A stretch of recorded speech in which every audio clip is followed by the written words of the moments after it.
yewe Karemera Hasani maze kumva icyo amategeko ategeka abashyingiranywe nemeye nta gahato ko wowe Murekatete Diana mbera umugore tukazabana uko twabyemeje kandi dukurikije uko amategeko ya Repubulika y'u Rwanda abiteganya.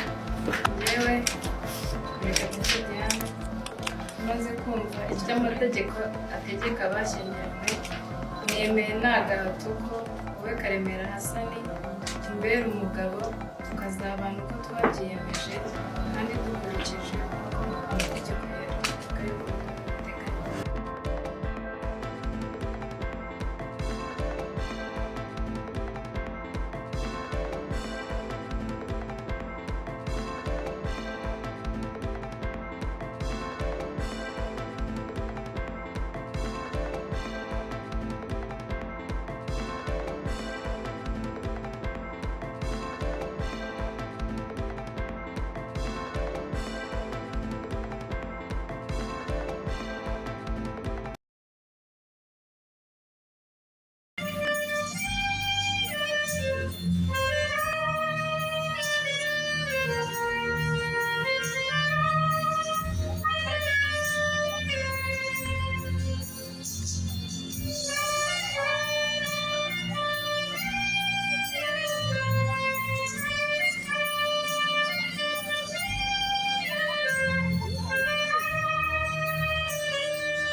Ndumva ko atari n'uwawe uzaze tugende kwa muganga twese tugiye kwipimisha n'umwana warananiye ariko kukikumva ufunga mu mutwe ngo umwana ntabwo ari wawe ngo n'uwakorode ukorode se wamfatanye nawe abantu barebye umwana wawe nawe bakakureba bakabona ayafite isura yawe wabigusangamo wakwisanga gute?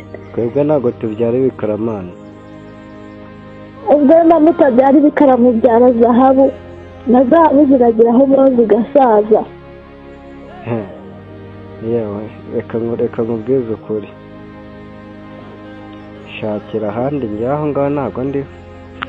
Wambwiza ukuri abandi bagore wagiyemo ufite abandi bagore wagiyemo kuko njye ibintu biri kumvira umwana arwaye ameze gutya ahubwo usanzwe abaye mukuru wasanga ari uri kuvuga ngo umwana wanjye ngo umeze gute.